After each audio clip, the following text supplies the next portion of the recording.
Hello everyone. आज हम ओबीजी के क्वेश्चंस सॉल्व करेंगे जो कि वन लाइनर क्वेश्चन है और एग्जाम बेस इंपॉर्टेंट है।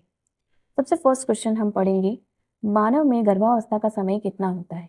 तो इसका आंसर होगा, मानव में गर्भावस्था का जो समय होता है उपरोक्त सभी यानी कि 10 लुनार माह भी होता है, 9 कैलेंडर मंथ और 7 डेज भी होता है और 280 डेज भी होता है। नेक्स्ट क्वेश्चन हम पढ़ेंगे, प्रेगनेंसी में कौन सी ग्लैंड का मॉडिफिकेशन होता है। तो प्रेगनेंसी में श्वेत ग्रंथि जो होती है उसका मॉडिफिकेशन होता है, जिसको हम बोलते हैं मैमरी ग्लैंड। तो इसका आंसर होगा मैमरी ग्लैंड, क्योंकि प्रेगनेंसी में हार्मोन एस्ट्रोजन और प्रोजेस्टेरोन के कारण मैमरी ग्लैंड जो होती है वो एनलार्ज हो जाती है, जो लैक्टेशन के लिए तैयारी करती है। नेक्स्ट हम पढ़ेंगे, प्रेगनेंसी की फर्स्ट ट्राइमेस्टर कितना होता है। तो प्रेगनेंसी का फर्स्ट ट्राइमेस्टर जो होता है वो पहले 12 वीक होता है, क्योंकि फर्स्ट ट्राइमेस्टर में 0 to 12 वीक होते हैं। इसमें फीटल ऑर्गन जो होते हैं वो डेवलप होना शुरू हो जाते हैं। नेक्स्ट हम पढ़ेंगे, भ्रूण के बहुत से भागों को एक दूसरे से संबंध जो होता है वो क्या कहलाता है। तो वो जो संबंध होता है वो एटीट्यूड कहलाता है, यानी कि भ्रूण की जो सिचुएशन होती है वो भ्रूण का एटीट्यूड जो होता है वो कहलाता है, क्योंकि fetal body part head arms legs का आपस में relation normally fetus flex position में ही रहता है। इसीलिए भ्रूण के बहुत भागों का एक दूसरे से संबंध जो होता है वो भ्रूण का एटीट्यूड कहलाता है। नेक्स्ट हम पढ़ेंगे, भ्रूण की लॉन्ग एक्सिस और गर्भाशय की लॉन्ग एक्सिस के बीच का जो संबंध होता है वो क्या कहलाता है।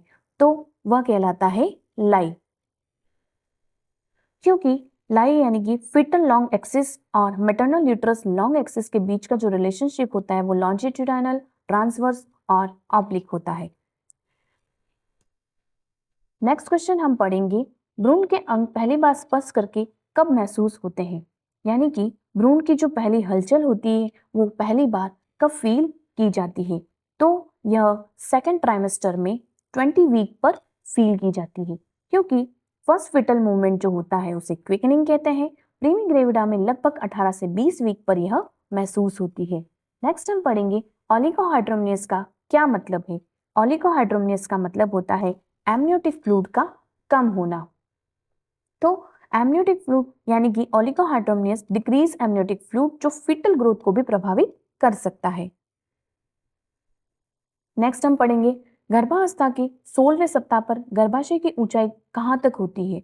तो प्रेगनेंसी के 16 वीक पर जो फंडल हाइट होती है वो अम्बलाइकस और सिम्फाइसिस प्यूबिस के बीच में होती है। तो इसीलिए इसका आंसर होगा अम्बलाइकस और सिम्फाइसिस प्यूबिस के बीच होती है, यानी कि Midway between the umbilicus and symphysis pubis. तो इसका आंसर होगा सी, क्योंकि 16 वीक पर uterus Midway between symphysis pubis और अम्बलाइकस होता है।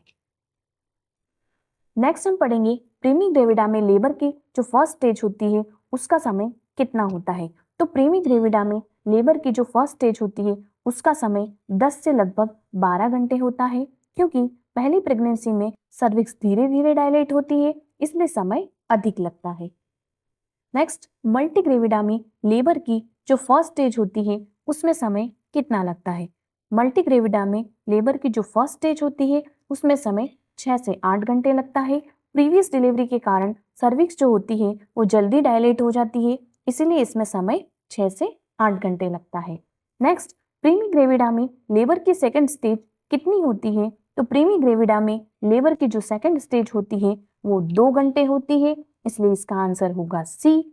और फर्स्ट बेबी की डिलीवरी में अधिक समय लगता है, इसलिए सेकेंड स्टेज में लगभग 2 घंटे में ही डिलीवरी हो सकती है।